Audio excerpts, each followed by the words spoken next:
Hiroshima നാഗാസാക്കി quiz. പ്രധാനപ്പെട്ട ചോദ്യങ്ങൾ.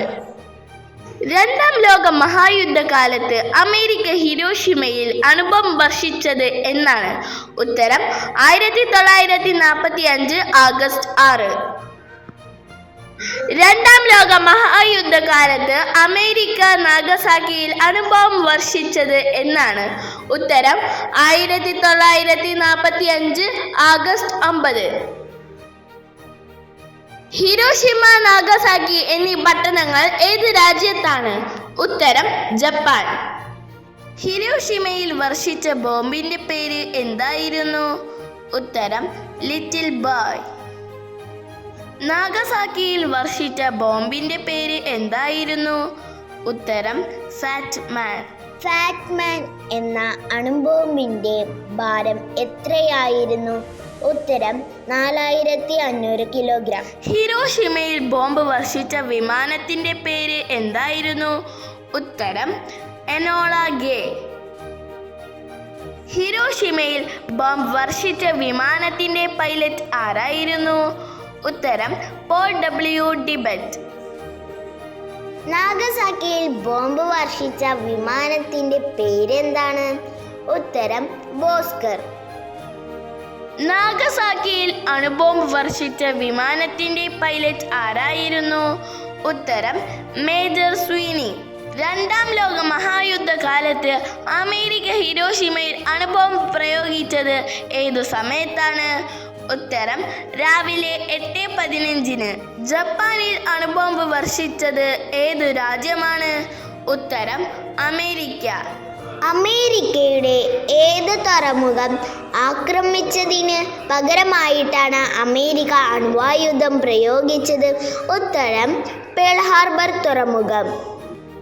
ഹിരോഷിമയിൽ വർഷിച്ച little boy എന്ന അണുബോംബ് നിർമ്മാണത്തിന് ഉപയോഗിച്ച മൂലകം ഏത്? ഉത്തരം യുറേനിയം 235.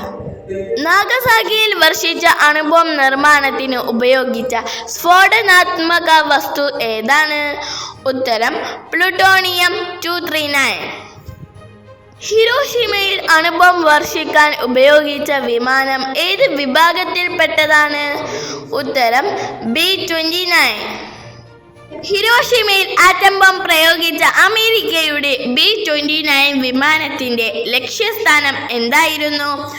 ഉത്തരം AIOI ബ്രിഡ്ജ്. ഹിരോഷിമയിലെ ബോംബ് വർഷത്തിൽ അതിന്റെ അണുപ്രസരണം ഏറ്റ് രക്താർബുദം ബാധിച്ച് മരണപ്പെട്ട പെൺകുട്ടി? ഉത്തരം സഡാക്കോ സസക്കി. സഡാക്കോ സസാക്കി മരണത്തിൽ നിന്ന് രക്ഷപ്പെടാൻ കൂട്ടുകാരിയുടെ ഉപദേശപ്രകാരം എത്ര വെളുത്ത കൊക്കുകളെയാണ് ഉണ്ടാക്കിയത്? ഉത്തരം 645. ആദ്യമായി അണുബോംബ് പരീക്ഷിച്ചത് എവിടെ? ഉത്തരം മെക്സിക്കോയിലെ മരുഭൂമിയിൽ. ആദ്യത്തെ അണുബോംബ് പരീക്ഷണം അറിയപ്പെട്ടിരുന്നത് ഏതു രഹസ്യ പേരിലാണ്? ഉത്തരം ട്രിനിറ്റി. ട്രിനിറ്റി ടെസ്റ്റ് നടത്തിയത് എന്നാണ്? ഉത്തരം 1945 ജൂലൈ 16. ജപ്പാനിൽ അണുബോംബ് വർഷിക്കുമ്പോൾ അമേരിക്കൻ പ്രസിഡന്റ് ആരായിരുന്നു? ഉത്തരം ഹാരി എസ് ട്രൂമാൻ. അണുബോംബ് വികസിപ്പിച്ചെടുക്കുന്നതിനുള്ള അമേരിക്കയുടെ പദ്ധതി എന്താണ്? ഉത്തരം മാൻഹട്ടൻ പ്രോജക്റ്റ്. ആറ്റം ബോംബിന്റെ പിതാവ് എന്ന് വിളിക്കപ്പെടുന്നത് ആരാണ്? ഉത്തരം റോബർട്ട് ഓപ്പൺഹൈമർ.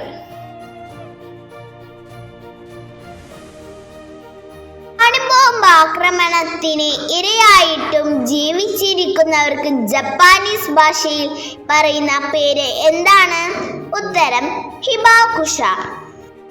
ഹിബാകുഷ എന്ന ജപ്പാനീസ് വാക്കിന്റെ അർത്ഥം എന്താണ്?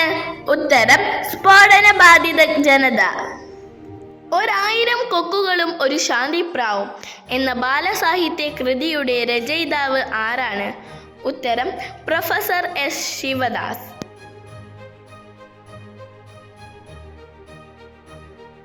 ശാന്തിയുടെ നഗരം എന്നറിയപ്പെടുന്നത്? ഉത്തരം ഹിരോഷിമ. ആദ്യത്തെ ആറ്റം ബോംബിന്റെ കെടുതികൾ അനുഭവിച്ചറിഞ്ഞ ജനത സമാധാനത്തിന്റെ പ്രതീകമായി പണിത മ്യൂസിയം. ഉത്തരം ഹിരോഷിമ പീസ് മെമ്മോറിയൽ മ്യൂസിയം. ലോകത്ത് ആദ്യമായി അണുബോംബ് വർഷിച്ചത് ഏത് പട്ടണത്തിലാണ്? ഉത്തരം ഹിരോഷിമ. ഞാൻ മരണമായി കഴിഞ്ഞു, ലോകം നശിപ്പിച്ചവൻ. ആറ്റം ബോംബിന്റെ വിനാശശക്തി കണ്ട് അതിന് രൂപം നൽകിയ ഗവേഷണ സംഘത്തിന്റെ തലവൻ പറഞ്ഞ ചരിത്രപ്രസിദ്ധമായ വാക്കുകളാണ് ഇത്. ആരുടേതാണ് ഈ വാക്കുകൾ? ഉത്തരം ഓപ്പൻഹൈമർ.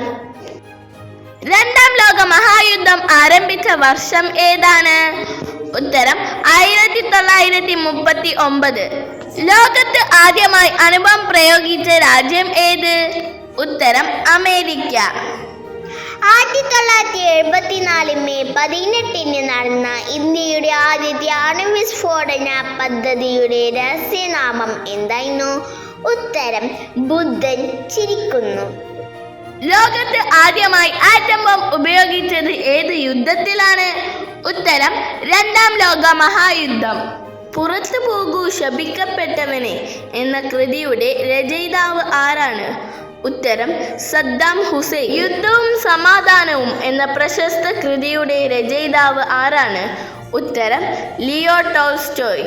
രണ്ടാം ലോക മഹായുദ്ധത്തിൽ ജനങ്ങൾ അനുഭവിച്ച വേദനകളും ദുരിതങ്ങളും ഹൃദയസ്പർശിയായ അവതരിപ്പിച്ച ഒരു പെൺകുട്ടിയുടെ ഡയറി 1947 പ്രസിദ്ധീകരിക്കപ്പെട്ടു. ആരുടേതാണ്? ഉത്തരം ആൻ ഫ്രാങ്ക്.